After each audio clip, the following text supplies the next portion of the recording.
how these bucks can navigate the landscape without getting killed. Especially like on a farm like what y'all have, your family property.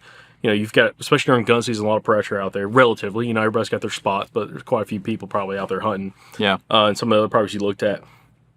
Do you see any commonalities watching some bucks during those circumstances of how they're navigating that without getting killed, especially by rifle hunters? Yeah, well, I mean, if you're in a situation where you have properties with large food plots or large ag and there's heavy amounts of food in one particular area, and these guys in rifle season are able to just go out and sit in their tower with their little buddy heater and just kind of hang out in that location and wait for all the deer to move into food, then yeah, they're seeing 10, 15, 20, 30 deer. But a lot of times the mature bucks, in fact, last season, like one of my favorite studies I did was on the Mainframe 10 winner, and how I'd recorded him for 232 total hours.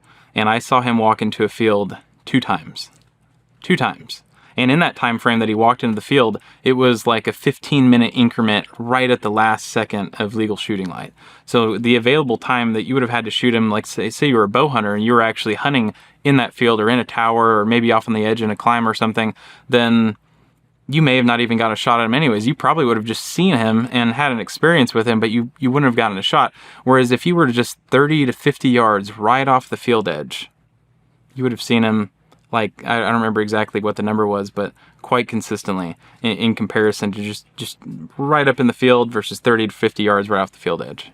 So you were telling us at breakfast this morning an interesting story about you went out and you flew, I guess, a buddy's property where they were hunting, and your buddy was hunting a big food plot on, I guess, a ridge or something. Yeah. And he saw like one doe in the food plot. But meanwhile, you're watching with the drone and there's like 30 deer right off the backside. Can you go through that real quick? Yeah, this was an evening situation. It was late December, muzzleloader season, and he had not been seeing any deer pretty much that entire time frame. And we had a doe to buck analysis coming up because he was going to hire me for it in general. But he had noticed that they were hunting in their food plots and they just weren't seeing any deer. And he was like, "Hey man, I know you can't tell me what they're actually doing, but I just want to know for like after season. So like, come out here, fly the property, and do a study on, this guy's going to drive in with an e-bike, I'm going to drive in with my truck, I'm going to go to the big food plot, and this other guy's going to go to a smaller little area, kind of a little bit of a transition zone, actually. I think he was in a better location.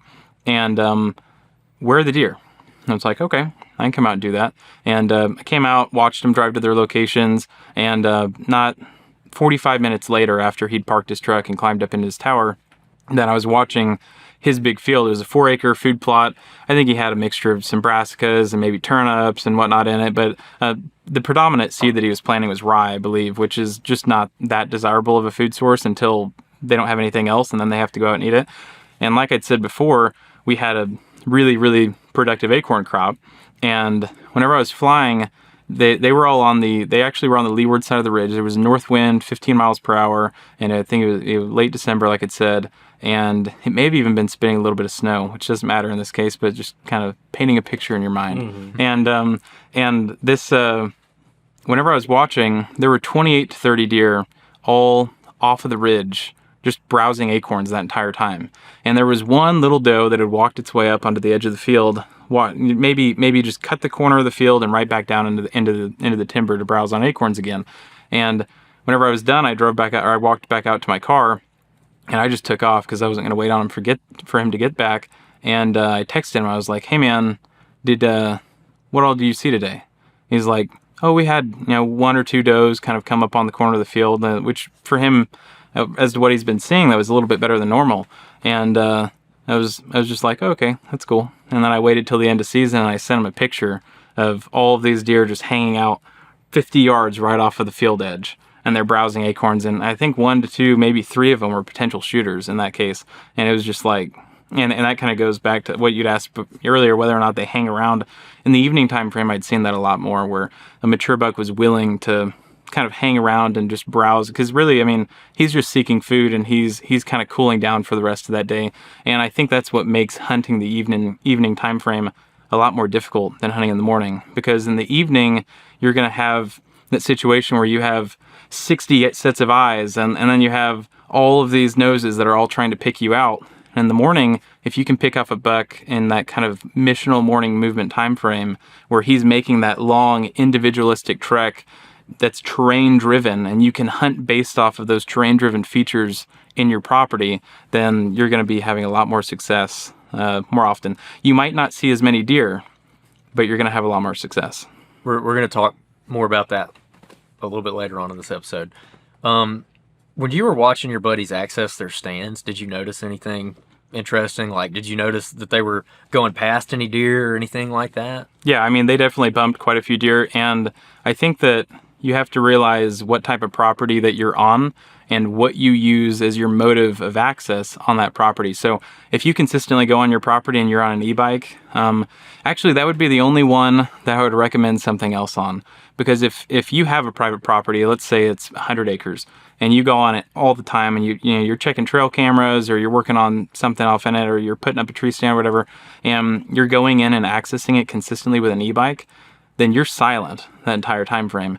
And actually, you're going to do a little more harm than good, because the deer are going to see this random human figure on a silent motorized bicycle, and it's like, what in the world are they? And you kind of gave them a scare factor. They didn't know that you were coming, because in a private land situation, if you travel your property on a truck or a UTV a lot, or if you're in ag land where there's tractors being used and kind of, once again, UTVs, then the greatest strategy for those is to just be dropped off. If you can have one of them drive you in, drop you off, and drive back out, you're going to have a great hunt. If it's you and a buddy and you're both in a UTV and you pull in and you drop your buddy off and then you drive to your last stand and then you hunt in the last stand after you park the UTV, you're not going to have that great of a hunt probably. Yeah, this is something we've talked about in the past. A friend of ours did that on a local WMA, just walking in. There was two of our buddies. They walked into this spot. It's actually where we got that deadhead, that buck on camera. Mm-hmm. A big scrape and a little tight drainage that butts up against a pine thicket. And the way that you have to access this spot, you've got to walk right past the bedding. I mean, and when you're walking down through those woods, you cannot be quiet. Like, you just can't. And they walked down in there, and I think they saw that the scrape had been freshly opened. Like, hey, this buck probably came up here, opened the scrape, and went up in this thicket. He's probably in that thicket right now. And so our buddy Michael told our other friend, he's like, hey, you mind just leaving and just let me hunt here? You go hunt somewhere else? He said, okay. Guy leaves. Michael sits there, and I mean, it's maybe an hour later, that buck came walking out, and he killed it. Yeah. Again, kind of going back to whenever you've either watched deer navigating around your property, or again, in the instance with your buddy who had all those deer like right under his nose and couldn't see them. Do you ever see, especially bucks, like scent checking or somehow checking like a food plot or something before they go into it, or checking out like a bedding area before they go into it, like trying to get a wind advantage or anything like that? Not as much bedding area, because a lot of the times with the bedding area, whenever I've seen them, a lot of mature bucks are kind of bedding quite a bit lower, unless they have something else to their advantage as to why they need to be bedding up high. But most beds that I've seen in hill country terrain have been kind of on that lower third of a ridge, so type section, kind of positioning themselves in a whether it's a microthermal hub or it's an actual large thermal hub, positioning themselves on the lower echelon of that to allow all of the scent and everything to kind of pull and swirl down at the bottom to give them that advantage. And in terms of, I forgot what else you'd asked there. Like something approaching a food source. Oh, approaching a food source. Yeah, that one gets pretty interesting, because approaching a food source, I've seen them, like, say you have a food source up at the top of a field, and there's a really hard 10 to 15 mile per hour wind. I've seen them approach it from the windward side of that ridge and just kind of hang out and linger in the staging area right up against the field, not 10 to 15 yards off of it, and never enter it. But I've wondered whether or not they're able to actually scent check anything off of that, whether maybe the sun is low enough and it's allowing those thermals kind of in the field to find a way to drain off in their direction. I don't think that it's possible though with a wind that's as strong as that was, but I've seen it multiple times where a buck has came in on the windward side of a food plot where it's a really strong prevailing wind, something that wouldn't allow thermals to come back down in his direction, and he just kind of lingers in that staging area. So I don't know that it plays that critical of a role of getting downwind of a food source, and I haven't seen that often. So, like in the instance with your buddy who had the 30 deer 50 yards off the food plot, Yeah. You don't think that was necessarily them staging up where they can really smell that food plot before they come out? You think it was just because there was like acorns on the ground right there? Yeah, I think it was partially acorns, and I also think that it was that particular location was really close to where they were also bedding. They happened to be bedding on the leeward side of the ridge at that time, which doesn't happen all the time. I mean, it's like a 40-50% chance that they're going to be. But in this certain scenario with that strong wind, most of them were bedded in that area. And whenever they got up, then they just kind of happened to browse around in that section. And it was technically downwind from that location, but also, I mean, it had the sun kind of beating on it from the south side, so all the thermals were rising out of that location as well. So yeah, I don't really know that they were getting downwind of it for an advantage to re-enter into that food source. I don't think they were. Do you think people give deer too much credit on that front? Probably, especially as it pertains to wind. I think thermals are far more important than wind. That's kind of my general synopsis on that. Is I think thermals are number one for what a deer is utilizing way over wind. Because I've seen deer walk with tailwind, crosswind, and you have to think about it from the perspective of how they're traveling and how they are actually terrain driven, and not particularly. Like, a deer just can't stand out of its bed in a situation where they're going to be terrain driven and walk with a headwind that entire time. They're going to have to walk with a crosswind. They're going to have to maybe circle back and walk in a tailwind, and they're not going to have the wind to their advantage that entire time. So I think they're traveling with thermals to their advantage as much as they can. That makes perfect sense, because thermals are a lot more reliable than wind is, especially in like hill country, where it's swirling so much. But generally, I mean, you can kind of figure out what thermals are going to do. But another thing about deer is, like, we spend a lot of time looking at maps. You spend a lot of time flying a drone.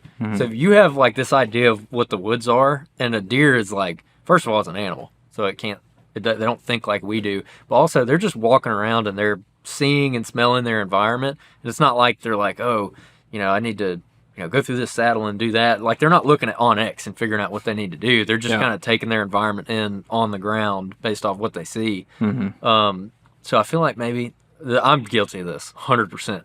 Where, like, I'll kind of make a mountain out of a molehill in my head, where I'm maybe thinking way too technical about it. Yeah. When at the end of the day, you'd probably be better off just walking around in the woods. Yeah. And just taking it in like a deer does. Well, and I think it also depends on what type of property you're hunting. Again, like, if you're hunting really heavily pressured private, or really heavily pressured public land, then you might run into a situation where that deer is not going to be as willing to position themselves in a maybe a disadvantaged location, dependent upon a food source or somewhere where he's wanting to be. Whereas if you're hunting like a really kind of low pressured private property, then that deer, he's out there every single day. Just because you're not out there every single day doesn't mean that he's not doing something on that property. He's always out there, and that's his home. And he becomes very comfortable in that environment pretty quick, especially if he's not being pressured. So if you're in a situation and you have private land and it's not pressured too hard, then I think you're going to be able to find mature bucks slipping up and positioning themselves in kind of disadvantageous locations versus kind of a really heavy pressured situation. But I haven't been able to research the heavy pressured side of the world as much.